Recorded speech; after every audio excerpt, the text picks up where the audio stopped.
following is a production of DallasCowboys.com and the Dallas Cowboys Football Club. How about them Cowboys? Yeah! Go Cowboys! Let's go, baby! Are you ready for a break? Yes. Are you ready for a break? Absolutely. Ready for a break? Yeah, and so much for that. It's time for The Break on DallasCowboys.com. We were on the break! With Ambar Garcia, Bryan Broaddus, Nick Harris, and Derek Eagleton. It is Tuesday, October 1st, 2024, Season 20, Episode number 39. Welcome to the latest edition of The Break. We are live from SWBC Mortgage Studios at the Star, presented by LG. LG is the world's #1 OLED TV brand for 11 years and counting. See why at LG.com/OLED Evo. Welcome, welcome, welcome. Let's talk some Cowboys football today. It's one more day before we get back into a game. It seems like forever because we talked about the last game last Friday. And so yesterday and today, we're just kind of like meandering a little bit. But we got some things to talk about. We will have a little segment of going inside the brain of Bryan Broaddus. He has some questions. You're going to love it today. And as every week, I'm very, very, very afraid. You're going to love it. Very afraid, as usual. But we'll get to that. It's going to be a quick segment. Wow. The producer chiming in on you there, You know Bryan. me too well. By the way, can you look up for me for a second? My eyebrows are gone. Yeah. I was about to say, wow. Is this another bet payoff? Yeah, I lost. I had the Cleveland Browns on 105.3. The Fan. We have a Survivor pool, and when you I'm just looking at the camera, screen there. It does look better on the screen. Notice that? Yeah. So yeah, Survivor pool. I am actually, and this is hard to believe. 4 weeks NFL season, I'm 0-4. I've had to do a bet payoff every single week. I think the next one I have to dress up like Miss Doubtfire. Please. Okay, so I looked it up that day. For God, please do that. And it's hilarious. No, please do that on our show too. Can you please just wear the costume here now and there? This is one of the things because this weekend this Friday we're on remote, and it's usually a Friday bet payoff. And the reason why I didn't do it last week was because I didn't want to embarrass the Cowboys. I didn't want to show up, like, okay, what are you doing? Like, why are you showing up like you look like Mrs. Doubtfire? And then do the show, and then people wondering, because this is a big time program. Yeah. I didn't want to be slapstick guy. But here, the boss of the whole thing is telling me to be slapstick guy. Well, here's the deal. I will explain to all of our audience what's happening, so it won't be like they have to guess. I will We're explain all about exactly what's happening. entertainment. Oh yeah, I'm down for that. I'm down. And by the way, I'm sure the fans would be down to see you dressed as Mrs. Doubtfire. And by the way, if you haven't, go Google Mrs. It's a movie from back in the 90s. 96, I think. Yeah. Yeah. So go check that out, and you Robin can see, Williams, the great Robin Williams. Yeah, you can see exactly what Bryan is doing. Yeah. And it'll be fun for our show too. I would definitely have some fun with it. I was calling into a G-Bag on Friday, not knowing that they were doing this quadruple bet payoff. Yeah. And I hop on, just waiting on the call, and they're introducing me. But before they introduced me, they had to do Eric Chiafalo's bet payoff, which his was peeing down his leg. He peed in his pants in the studio. He stood up while we were talking to Nick. Listening, I'm like, what's going on here? Yeah. He actually went to the men's room on himself. On purpose. On purpose. Yeah. He said y'all are off the rails. I thought we were off the rails. The whole interview, disgusting. like he's talking to Nick and he's using the men's room on himself. Yeah. Like he wet his pants and everything? Yeah. Everything. Yeah, everything. Khaki pants too. You could see I don't need the visual. I'm That is good. disgusting. Like we Oh my eat God. pig's feet. I heard you guys eating pig's feet. Yeah. I ate the nitro gummy one time, which is 900 times stronger than a jalapeno. Yeah, the nitro gummy. We need to get y'all checked. Yeah. I know, right? We need to get y'all checked. Because I was going to say, How that about sounds I like pick a fun. I'm game like, right? but I wouldn't do that. How about I pick a damn game right? That I'm too. 0-4. Like every week. How are the views? Are the ratings through the roof? Oh, we're having a good time. We're having a good time over there. They're going down. It's tough, though. It gets to the point, we have a list of things you can do, and they're all terrible things. But yeah, I'm like running out of things to I feel like I'm running out of a list of things to do. I mean, it's incredible. All right. bad things. Tell you what I'm going to do, Brian. Here's you got this segment I don't right think here. I'm going to go with doubt. Why don't you real quickly tell people where they can listen to you guys on 105.3 The Fan? Yeah, 105. Yeah, 105.3 What time? The Fan. We're on from 2 to 7. 2 to 7 every day. 2 to 7 every day. The G-Bag Nation. I have a segment called Krusty's Corner, which is at 3:40. And you can listen to Nick on Fridays. Nick comes on with us on Fridays and does great work. But yeah, we're 2 to 7 every day. I do Krusty's Corner. It's generally Cowboy related, scouting reports, or like today, if the Cowboys sign a guy, maybe they sign a guy. Maybe they will. Maybe they sign a guy. Maybe it's maybe they sign a guy. At 3:40 a day, you get a scouting report. I talked about some guys you could sign yesterday. Yeah, so stay tuned to DallasCowboys.com and to Fort Worth Star Telegram and 105.3 The Fan. Yeah, there's plenty of options out there. Yeah, plenty of options. We're all teammates. Here. We are. We absolutely are. All right, good. Let's talk about. I had a couple questions for you guys. We're going to hit real quick before we get to our first break, and then go inside the mind of Bryan Broaddus. Let's first start with the first quarter recap questions that I had for you. What would you like to see from each coordinator over the second quarter of the season to improve their units? Let's start first with Mike McCarthy. Okay, I was going to ask, are we to say McCarthy or Schottenheimer here? No, we're talking. Okay. Well, let's say McCarthy. He's calling the plays. Let's say McCarthy. And by the way, you can do it as a group. Just say the offensive coordinators or the guys that are responsible for the coordinating of the offense. The offensive decision makers. Yeah. I think on the offensive side of the ball, I just want to see more creativity. I think when you have a running game that is non-useful, when you have a passing game that is a little stagnant at times, especially in second halves of games, I think all you need to do is just up the creativity, whether that be in the run game, opening up some different type of running lanes for guys like Rico Dowdle or Deuce Vaughn or even Ezekiel Elliott. In the pass game, you utilize some more pre-snap motion. They have been one of the bottom teams in the league in utilizing pre-snap motion through these first 4 weeks. I just want to see a little bit more creativity. It's been you line up, you get in a traditional formation, and you run the traditional route, and it's been very predictable. And I think that's why we look at second halves of games, teams are able to adjust a lot easier to the offensive side of the ball, and that's why we haven't necessarily seen a ton of production from the offensive side of the ball in second halves, other than that fourth quarter against Baltimore. So I think you look around on the offensive side of the ball, just creativity. Bryan has said it perfectly. He's like, I think we need to get some guys in the scouting department to go look at McVay, Shanahan, and pull plays from them every week. It would be fantastic. I think it just pull some creativity, find some creativity. Eyebrowless Bryan. Y'all should see Brian's smile right now. Oh, Brian, no Proud Broaddus? Brian face. Brian, Brian. no Broaddus? Proud Brian. Yeah. There we go. I'll give you that Uncle Fester look from the Addams Family. Dude, it's a little terrifying. I can't lie. Hilarious. Amber. Oh my God. It is terrifying. No, I absolutely agree with the creativity part of it, but also preparation. Prepare better, during the week, and that's something that's come up already. Like this. What are you doing during the week to prepare for the game ahead of you? We've seen this offense, and of course, you had a different personnel last season with different players now playing for you, but you've seen how certain players can be effective. You have talent on the team. Now bring it all together. Why does it take so many games for your offense to get going? Why can't, and I say this like it's very easy, but going back to how the season ended, not counting Green Bay, but prior to that second half of the year last season, your offense was being very productive. It was running and it was fast and everybody was connecting and Dak was playing a very, very good game. So I'm just wondering, like, why is it so hard to kind of jump back on track to where you kind of left off? Could it be that your best offensive player wasn't at training camp? I mean, absolutely. That's an option there. Yeah.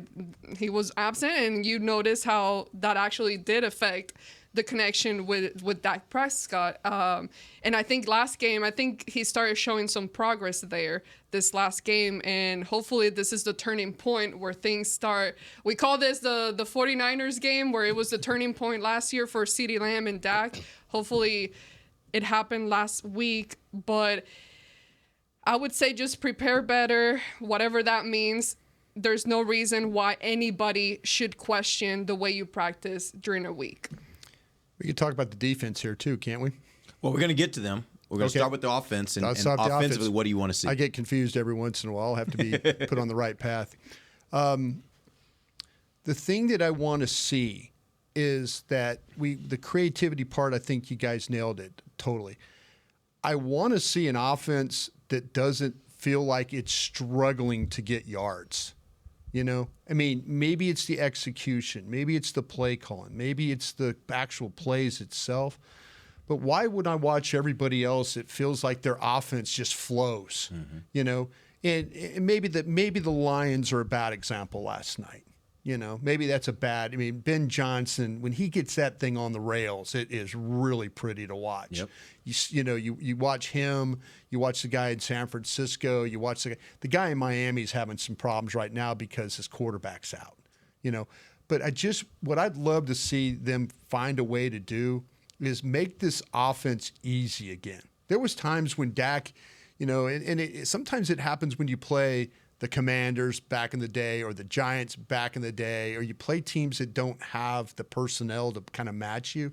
The offense just looks beautiful. I mean, it just Dak, they're moving, the ball's going across the field. Oh, there's a tight end delay. There's things about it that just flows, and it doesn't seem like that it's a grind.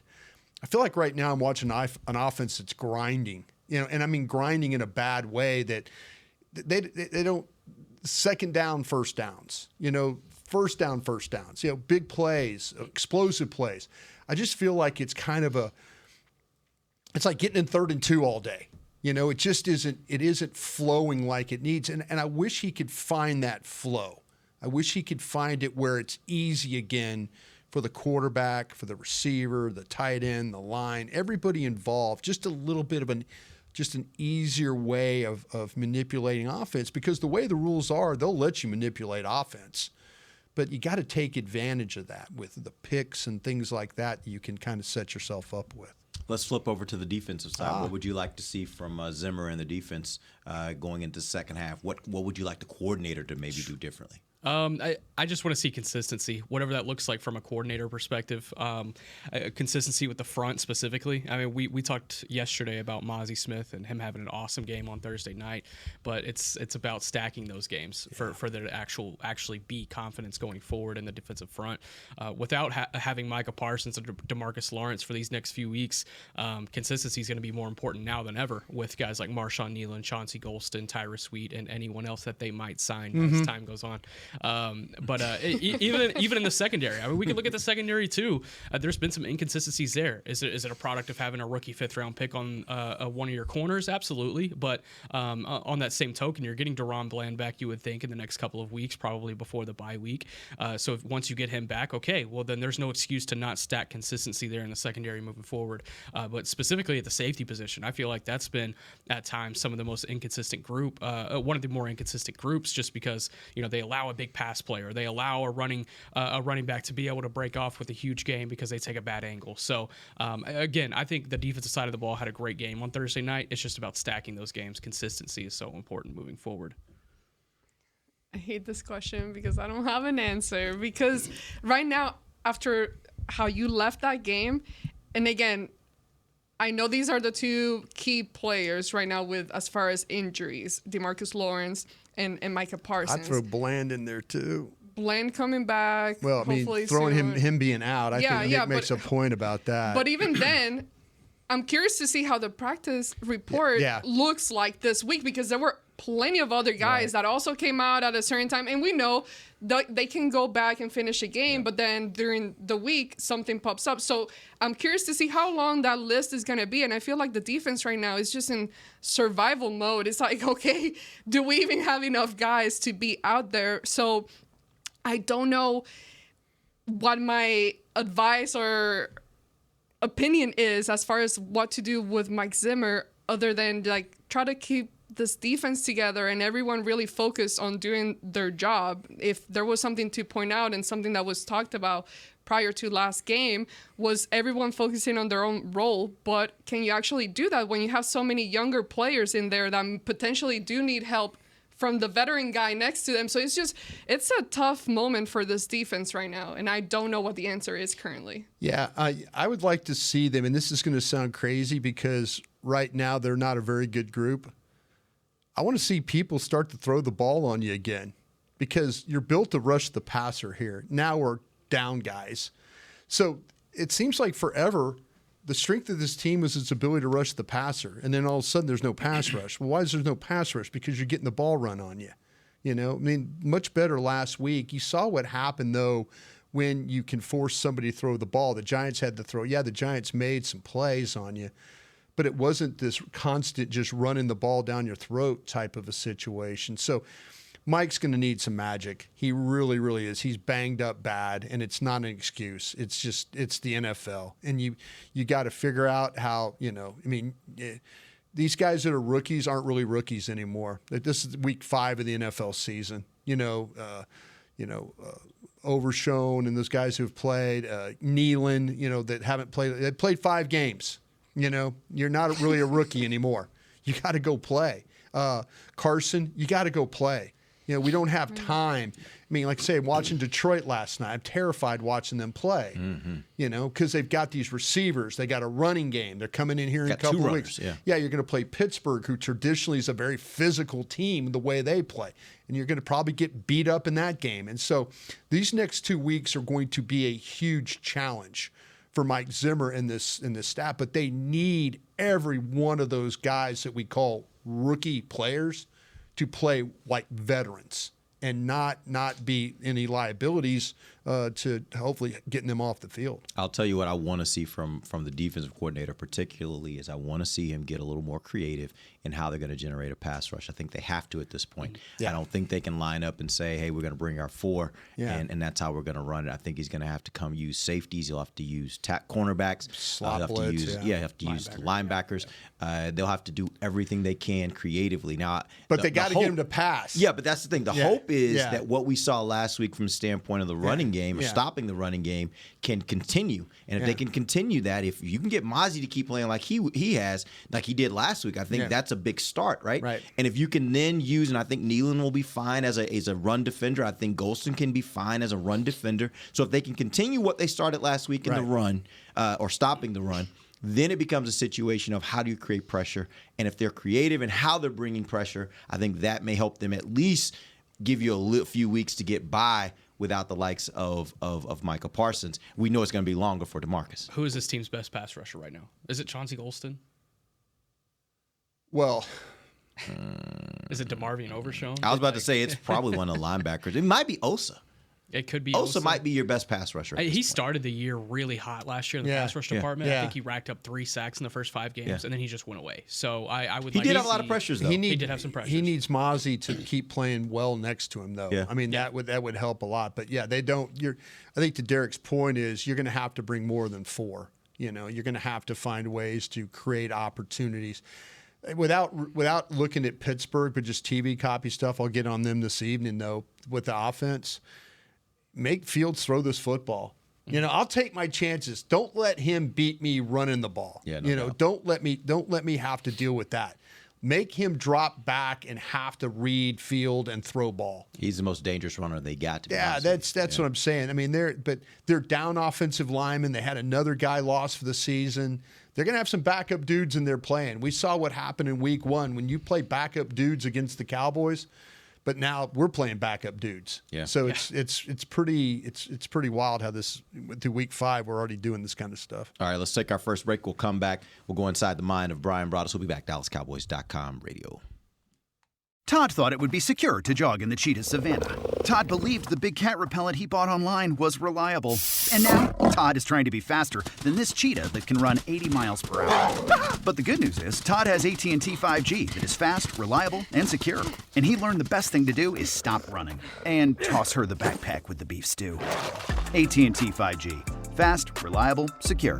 5G requires compatible plan and device. 5G may not be available in your area. See att.com/5G for you for details. It's the official men's skincare brand of the Dallas Cowboys, Jack Black. And right now, Cowboys fans can get 15% off their $75 order. Plus, because every deal needs a playmaker, your order will include a free 5-piece skincare set and free shipping. The Jack Black Playmaker is 4 of Jack's favorites and a full-sized intense therapy lip balm. Make a play for the playmaker at getjackblack.com/Cowboys with the code Cowboys VIP. That's getjackblack.com/Cowboys with the code Cowboys VIP. Don't put off getting your oil change, Dallas. Take 5 Oil Change, a proud partner of the Cowboys, is faster than you think. There's no appointment needed and no waiting room. Yep, you heard that correctly. Take 5 is so fast, you don't even have to get out of your car. You can take advantage of Take 5's fast, friendly, and simple service at any of their locations across the Dallas area. And remember, at Take 5, you stay in your car because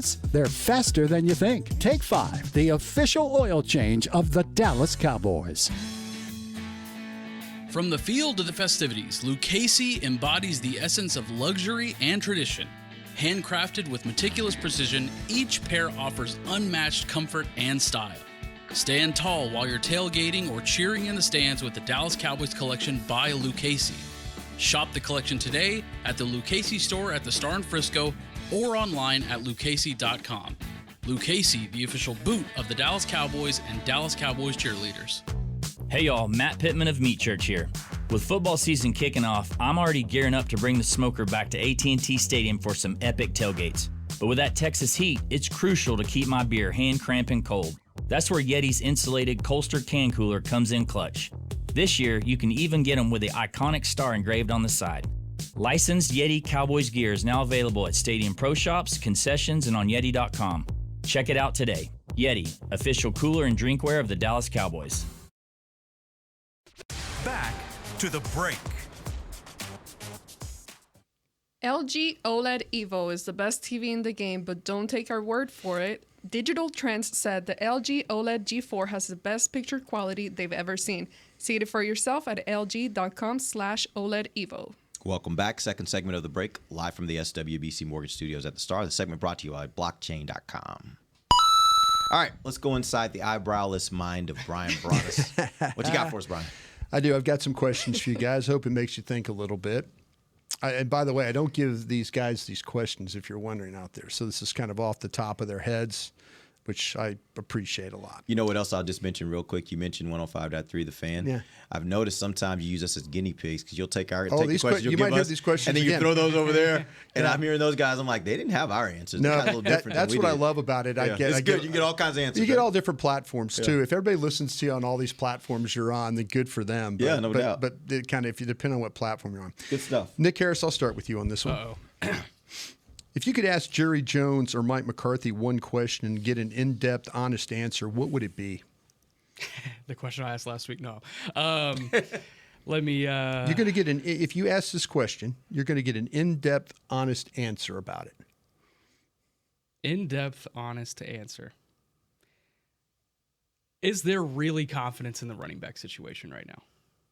Is there actually confidence in the running back situation? And that factors in Dalvin Cook. That factors in everybody that's on the team right now. That factors in draft strategy from last April. How has the running game gotten to this point, and how is there still confidence moving forward? I would love to hear an honest answer on that. I don't feel like that'll be one that you don't feel like because they do talk about it. Oh, surely they talk about it, but there's no way they actually feel that there's that much confidence. But the in-depth, honest answer. I'm looking at you guys for affirmation. And we're like, doing this. I think No, I'm actually thinking, Okay, but yes, I agree. Okay. Derek, what do you got on that one? If you could ask Jerry Jones or Mike McCarthy one question and get an in-depth, honest answer, what would that question be? It would be along the lines of what Nick asked, but it would be why weren't they able to go after one of those running backs in free agency in the offseason? I heard somebody say this the other day, and I haven't checked these numbers, so forgive me if they aren't completely accurate, but the amount of money that right now Trey Lance counts on the salary cap, against the salary cap, is very close to the amount of money Derrick Henry is counting against the salary cap in Baltimore. Sure. And so then the question becomes like, how much... I mean, were they sure they were going to do the deal with No. And that's the point. There's a lot of that's why I would want to have a real in-depth conversation. Yeah. Like, walk me through where you guys were at that time, because I know right now it's easy in retrospect to say that you didn't know what the deal was going to end up being with Dak. You didn't know what the deal was going to end up being with CD. So, but I would love to just sit and be able to talk from that standpoint of, okay, talk me through where you were on the cap at that point. and why you didn't think you could come up with the right amount of money to go out and get any. And I'm not talking about Derrick Henry specifically. I'm just saying in general, running backs that were out there this last offseason, there were a number of them, and even some that were relatively cheap. Right. Why couldn't you find that money to be able to do that? And were you really sold that what you already had, whether that be with Rico or whether that be with bringing in Zeke or with Deuce Vaughn, like what did they change that opinion for you because you looked at them and you said, I really have a good feeling about one of them, so there's no need to go out and spend in free agency? I'd really love to know a little more about how that came about. Trey Lance's cap number $5.3 million for 2024. Derrick Henry $5.1 million. But the factor is next year's cap number for Derrick Henry is nearly 11. So that's probably where you get the. Could that have been something too with if you look at what the dead money you owe Zeke plus the current money? If you add those two together, it's like 8. Yeah, does that hurt you? I mean, is that one of the reasons why they couldn't do it? Because they said, okay, we got Zeke dead money plus the money we're going to give him for being on the roster. Well, we heard Jerry say, I think it was during training camp, he said with Zeke, well, some of that money's already spent. Yeah. And I think that's what he was talking about was like they got dead money on him, so it's almost like, we're already paying for him, so you might as well have him back if you're already paying for him. Right. But I think I remembered him saying that during training camp that he said something to that effect. But AG, you got something for me on that one? One question you could ask the boss man and the coach. Well, I do like the running back question that Nick proposed, but something else that I would want to know is like, why did it actually take so long to get a deal done with CD? Because you already knew you wanted him here. Right. You could already expect, by that time earlier on than training camp, you had an idea of what that number was going to look like. So what was the point? And you've seen it happen with and during the time we were talking about people holding out, that history has shown that they do end up paying the player. So why wait when you knew the crucial aspect of this season, everything that's on the line, you saying all in and all of this, and CD not happening. Now you're seeing the effects of it, but that one was one that I guess I still have questions in my head, like why did it actually take that long? Yeah, I think mine is you always say that personnel is a 365 24/7 job. It kind of seems like personnel around here is a January to the end of April job. When you start to talk about now, hey, they're working on something to help their team. That we can't get into right now, but I just wonder. Is it really with that, or are you just so draft dependent that you just say, you know what, we can't do anything, And I'd love for somebody to say, like to Jerry, to say, we believe in the draft. We want to work the draft. We've been burned in free agency before. We don't want to play in free agency. If somebody would come out and tell me that, then I would have a better feel for, to me, personnel, when you say it's 365, 24/7, I believe you. That's pro personnel, that's college, that's everything involved. At times I don't feel that's really the case here. Yeah. I'll throw this little caveat at you.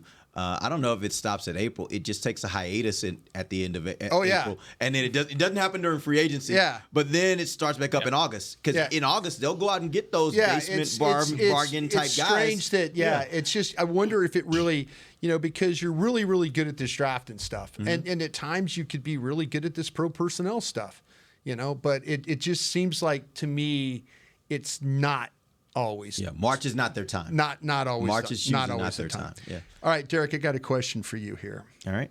What's the biggest thing holding this team back?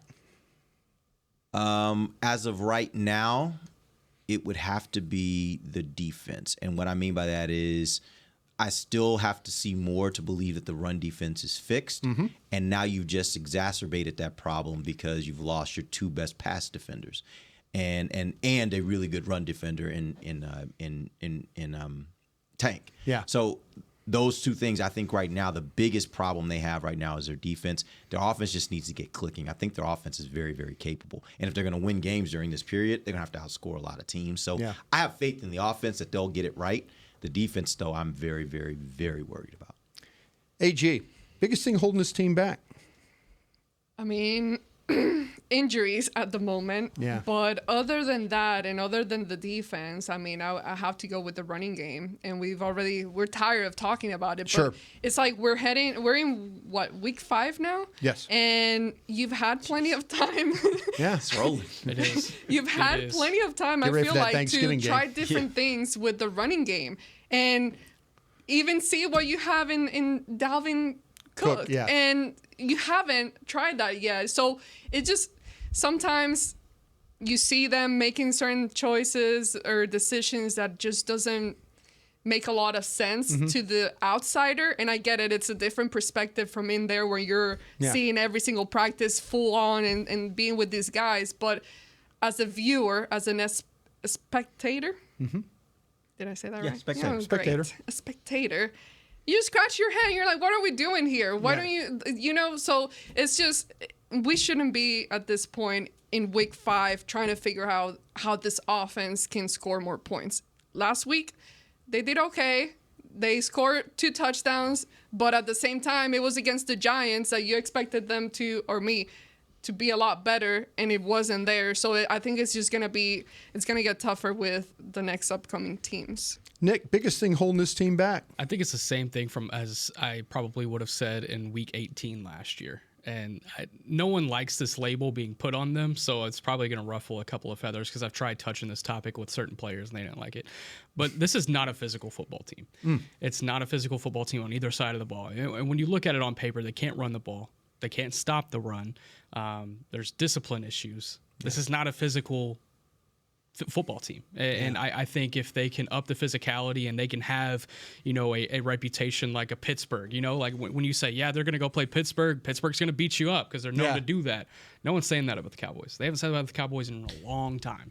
And I think that is the biggest thing holding this team back because when you look at teams that are still playing late in January or in February, the Chiefs are going to beat you up. The 49ers are going to beat you up. The Lions, the Bengals, the Ravens, whatever it is, those teams are physical. And those teams are typically the ones that are playing deep into the playoffs. I think that's the biggest thing holding this team back. And it would take a lot, I think, and it would be a multi-year problem solution to be able to fix that problem going forward. And it's interesting. You look at a team like Detroit and that head coach, Dan Campbell, and when he got there, one of the things he talked about, it's kind of obviously became a meme, but he's like, we're biting kneecaps and like, we're going to be physical, we're going to be mean, we're going to be tough. That wasn't what they were when he got there.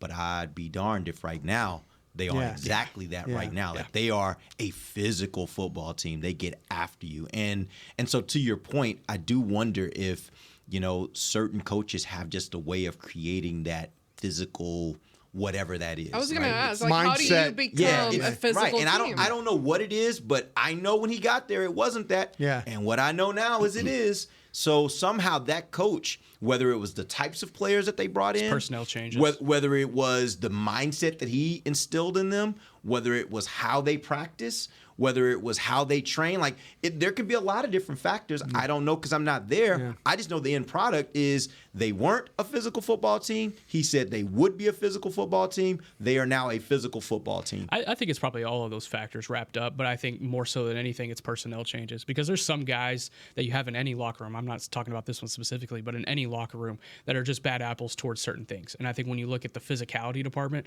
there's players on this team that are just not physical, and they never will be. And that's their play style. And you look up mid-20s, early 30s, that's your play style. And I don't think it can necessarily be hammered into a person or hammered into an entire unit. I think it starts with drafting guys who come from programs that have that type of reputation. But to that point, though, I would say, if we went down man for man, I could point out some guys that their makeup, to me at least, seems to be the physical, absolutely. mean type. There are guys. Tank. Yeah, absolutely. And Tyler Smith. Overshown. They drafted We guys talked like about that. Beebe when he was drafted. We talked about Guyton when they were drafted. These were guys that came out of college with that reputation of being a little bit surly, right? And so I wonder, if you go man for man, it seems like they got enough of those mean, physical type players. So why is that not translating, as you call it, to that being their team it's not reputation? The whole unit in my eyes. And I feel like whenever you do look at it side by side, okay, these are all those surly players, like you mentioned, are physical guys, and these are the guys who are probably not helping that department, I think this list is impacting you a lot more at the end of the day. But I do think whenever you look at draft strategy over the last few years, there has been an intention to bring in guys like that, but I don't think that started until 2022. And I think it's going to take a couple of years to be able to get everybody in the building. I think it happened for Detroit a little bit quicker because they actually go out in free agency and spend some money there.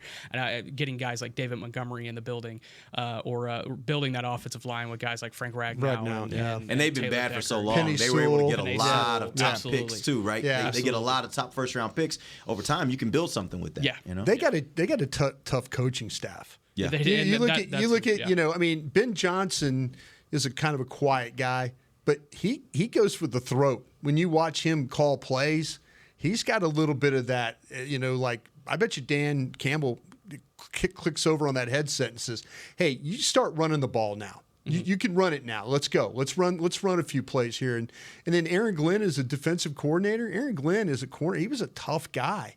So, I mean, I think a lot of it has to do with how your coaching staff. I listened to Jerry Jones this morning talk about the Ravens, with Harbaugh and that group. I mean, he's like, this is one of the better teams I've seen, us play. He had a lot of respect for the Ravens. We all kind of think of John Harbaugh is that, the Ravens are always tough. They've got tough players and stuff. So I like think what about Detroit too, mentally tough. Yeah. Mentally Well, tough. see, Detroit that lost all those close games, and then all of a sudden they went on a roll a couple years ago where they started winning close games, and then they went to Green Bay with nothing to play for, but pride, and Green Bay, all Green Bay had to do was win, and they were in the playoffs. Detroit beat them straight up. I think that kind of stuff, when you go and do things like that, it makes your team really believe in what you're doing, So I like what you did there. Okay, Ambar. Other than Dak Prescott, this offensive player needs to be huge this next 2 weeks. Other than Dak Prescott, this offensive player needs to be huge these next 2 weeks. I think That's with the Steelers and Lions games. Oh, I got one for you.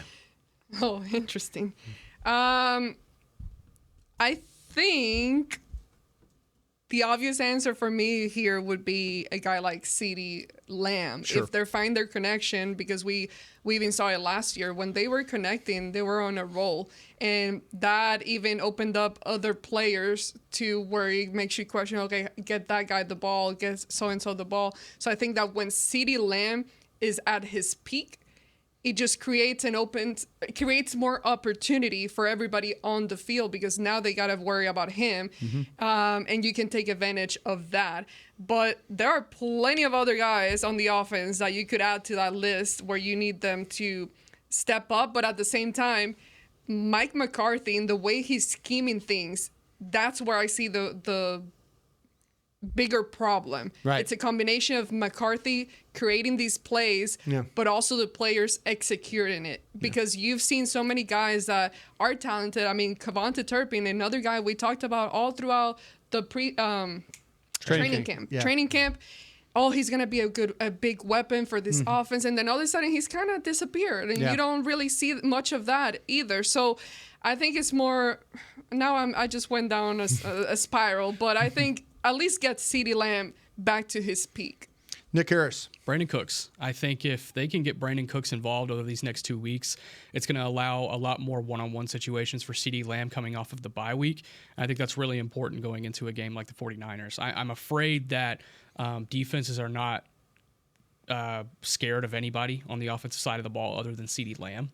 And I think if that continues to stack as weeks go by and they don't put respect on Brandon Cooks or Kevonta Turpin or even a Jake Ferguson, then that's only going to make life more difficult for CeeDee Lamb. I would say Rico Dowdle, but I think we've established that there's not really a running game. If he did have a huge 2 weeks, it would obviously be ginormous for this offense. But I think if we're looking realistically, Brandon Cooks, I think if he has a huge 2 weeks, he gets a 100-yard game, 2 or 3 touchdowns over these next couple of weeks, then it can start to open up this passing game a little bit more and really kind of get you taking that next step in the passing game since your running game won't do it for you. Derek Eagleton. I am shocked that we went through 2 answers and nobody said Tyler Guyton. It was my second thought. It was my second thought. These 2 teams that they got coming up, Watton, arguably the best defensive player on both those teams Hutchinson, will Watt. probably be matched up against Tyler Guyton. Can I say why I didn't say Guyton? That's worrisome. Can I say why I didn't? No, because he didn't have a huge game against Cleveland, but he was serviceable. Yeah. I feel like if he could just be serviceable these next 2 weeks, but you get a huge game from Brandon Cooks, then I feel like that would make a bigger impact. That's the only reason I didn't take Guyton. I understand that. Yeah. I guess what I'm thinking more about is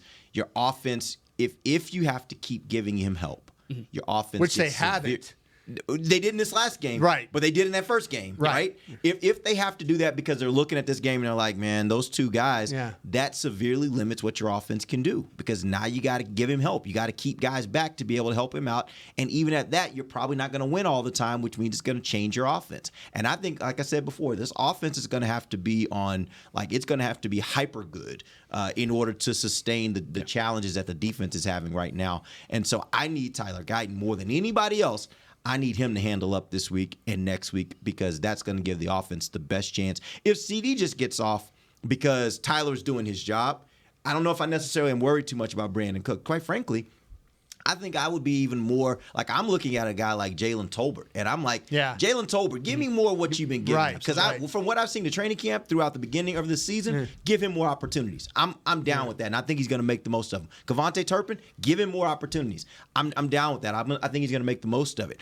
I'm less concerned about Cooks at this point. I'm more concerned about my left tackle because if I can't block I can't get the ball. The way I see it in my head is like we've seen it even at times where Dak. He could get rid of the ball very, very quickly. Last year, I'm talking about, where even if someone was coming, the pressure was coming, the ball is gone. He already threw that pass. So that comes with having the certainty or the confidence in your passing game with the receiver and who you're getting it to. So I think if the relationship with CD and the connection there improves, you can get rid of the ball quickly, which then gives you big plays though. If you're gonna be in a game where your defense is giving up points, you're gonna have something like you were talking about earlier, Brian, where you were saying it feels like this offense has to work for every yard. At some point, if you're going to win some of these games that are going to be high-scoring games, you have to have some big plays. And big plays typically take time for the receiver to get downfield and get open, which means you got to block it right. And that's where I'm a little bit concerned. It just doesn't match up with the opponents. You feel like Guyan is completely killing you right now? I don't think he's killing you. I think he's fine. I think he's okay. The problem is you're about to face 2 of the better defensive ends in the NFL. Yeah, it's like you're trying to defuse a bomb over there. You know, you got the bomb unit, and they're like, is it the red wire or the blue wire? You know, and then you just got to close your eyes and just clip one and see what happens. To me, I think you could have said Steele or Guyton. You could have said either tackle. Because these next 2 weeks is going to be a hang on to your rear, guys. Here we go, kind of a day. And especially if they don't help, Guyton in these games, but it takes away from other things you're trying to do. You know, man. The thing, Aiden Hutchinson really scares me because not only is he talented, but he is 100-mile-an-hour motor guy. Like he keeps coming, keeps coming. Never comes off the field. Yeah, he is He's like that guy with the Raiders as the game keeps going. Max Crosby, the same. I mean, they play and they never stop. They just never stop with their rush. So anyway. All right. Thank you, guys. Appreciate you. Thank you, Brian. And that took 2 segments. That was great. That took 2 segments. It was great. And we're actually going to be ending the show here. Somebody's got a meeting. I was curious how we were about to do this. We're going to end the show, and we will catch up with you guys tomorrow. Thanks AT&T, right, for sponsoring. Connecting changes everything. There you go. And we'll be back on tomorrow. Till then, for Nick Harris, Brian Broaddus, Ambar Garcia, I'm Derek Eagleton. This has been The Break, live on DallasCowboys.com radio. This has been a production of DallasCowboys.com and the Dallas Cowboys Football Club. How about this, Cowboys?